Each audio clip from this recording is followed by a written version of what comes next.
Well, good morning, everyone. It's February 10th. It's a Monday. It's a brand new week. We had the Oscars last night, a lot of action. Let's now talk about the markets. It's finally time to get back into the markets. So, we got a really busy week. We got Jerome Powell speaking tomorrow and Wednesday. We got petroleum status numbers. More important data happens as the week continues. We got CPI and jobless claims on Thursday. And Friday, we got big ones. We got retail sales. We got business inventories, we got import exports, and industrial production. Now, in my opinion, the big reports for the week is going to be the jobless claims and retail sales. Remember, folks, you cannot deny that retail sales makes up a huge percentage of our GDP. Therefore, it's really important to make sure that retail sales are on board. Now, I want to tell you something very interesting. I've been looking at short interest lately. Short interest is comparing how many shares are short in comparison to long shares. And I'm going to tell you something interesting. The retail sectors, the amount of short shares dominating the market in brick and mortar stores have been dominating and increasing into 2019 and into 2020. And the number is increasing, which means that the retail sector, part of the retail sector, the brick and mortar sector, is becoming increasingly bearish by institutional traders, while Amazon is not. So we're seeing a lot of sentiment moving into online retailers and away from the brick and mortar retailers. Later this week, I'll show you a chart so you'll see exactly what I'm talking about. But keep that in mind. This is not a short-term type of a thing, but in the long term, this can really bite the retailers in the butt. So it's really important.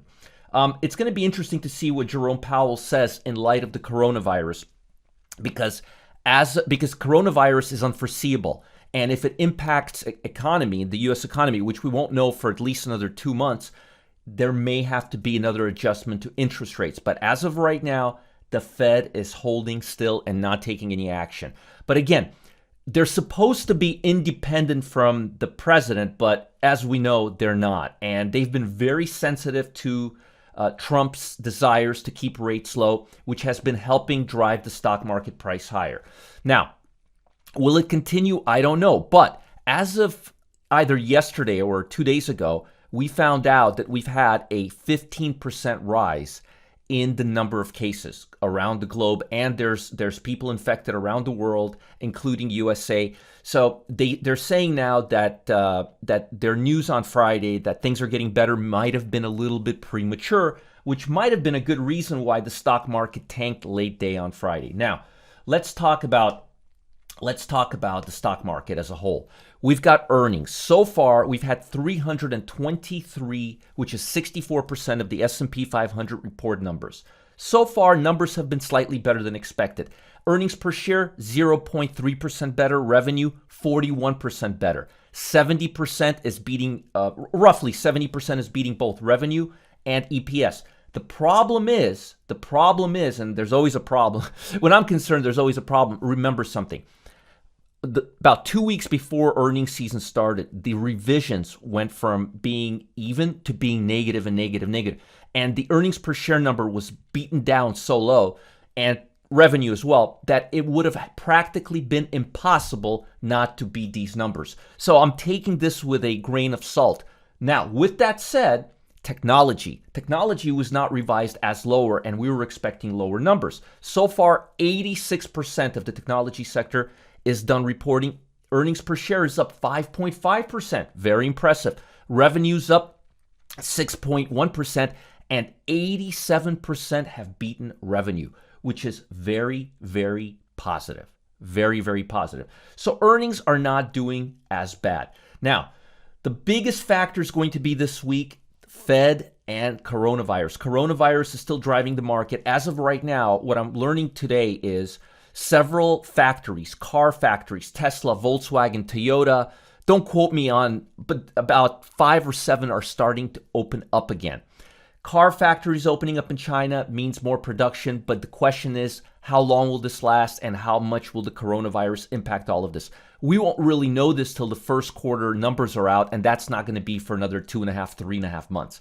So we're in a sit and wait, and fingers crossed that hopefully this coronavirus will be contained All right, be contained. And again, I'll give you an update on short interest and explain more of what it is. And I'm watching it very carefully in case some stocks have squeezes and in case some stocks have a really increased short interest, which would mean their institutional traders are getting increasingly bearish on it. Looking at volatility, it went down a little bit, but then it spiked up again, and I wouldn't be surprised to see it go up to the 18 level. As I told you about a month and a half ago, I'm expecting volatility to rise in 2020, and it's happening right now. The medium number I'm looking for is between 15 and 20. 20 means we are in fear zone. That means there's nothing really crazy happening, but the markets are scared. And right now, if I was the stock market, if I was participating in the stock market, I would be very scared because we don't know. We have no idea what this coronavirus is going to bring and how things are going to end and so forth. So right now, we went from being China, US trade war being the big issue to the coronavirus being a big issue. Also, as you could see here, this is the top 10 sectors. And as you could see here, technology and utilities still remain next to each other, which tells us, and even if you look at a 1 month time period, they're still the same. So this is telling us that the stock market is grossly fragmented, and that means we can expect more downside. What you have is a stretched out market that's getting stretched out even further before it gets a chance to contract. That's not healthy. That's the overall stock market. Looking at the Nasdaq, let's take a look at the Nasdaq real quick. Want to see if it looks any different. Not expecting it to look very different, but let's take a look and see what's going on. Let's take a look at the candlesticks. I know you guys like the candlesticks. Still remaining near the high area, but again, RSI, notice we're making higher highs here. Let me see if I could draw something for you. Let's see. Drawing tool. Let's see if I could do this. Look at that. Up and, whoops. Just when I thought I got it. Let's see if I could do this again. Let's see here. This is very finicky here. Yes, there we go. So this is called divergence. You notice price action's going higher, but notice that the oscillator, the RSI, can't generate higher momentum levels. That's telling us that the market is really, really overbought, stretched out. Sectors are not in line, which is why technology, which is the most speculative sector, and utilities, which is the most defensive sector, are next to each other. Typically, 95% of the time when technology is leading, utilities would be right down here.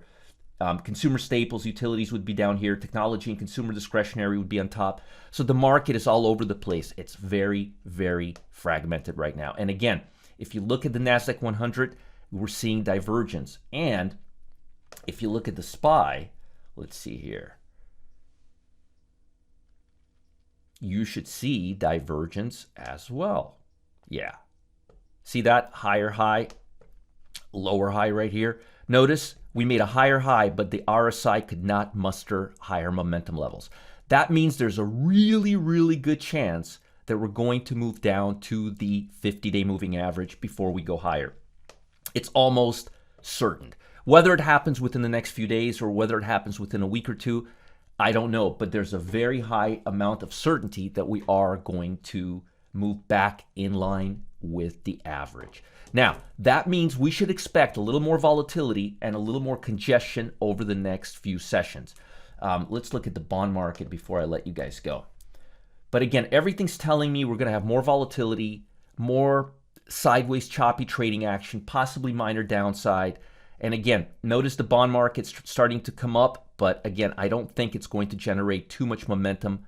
RSI can't get up there. The bottom line is, and if you look at the weekly, let me look at the weekly levels, you could see here that it's topping out, and I believe bonds will come down unless there's much more negative news from the coronavirus and all of a sudden earnings turn south, which I don't think will happen, but I don't think the bond market's going to go higher because I think the Fed is more likely to raise rates than to lower rates, in my opinion. And remember, interest rates and bonds are inverse with each other. Now, we also have some earnings. We're not done with earnings yet. Let's just give you guys a quick. I want to be really thorough. It's a Monday, so I want to be very, very thorough with you. This is earnings coming up within the next 7 days. so you know what stocks to stay away from. I'll just give you a little brief outline on the high volume ones. We've got Bright House Financial today. We've got Galoob. We've got Grocery Outlet. Let's see. We don't have too many big ones. Let's see here. Ring Central. Let's see here. I guess they don't want to have earnings the day after Academy Awards.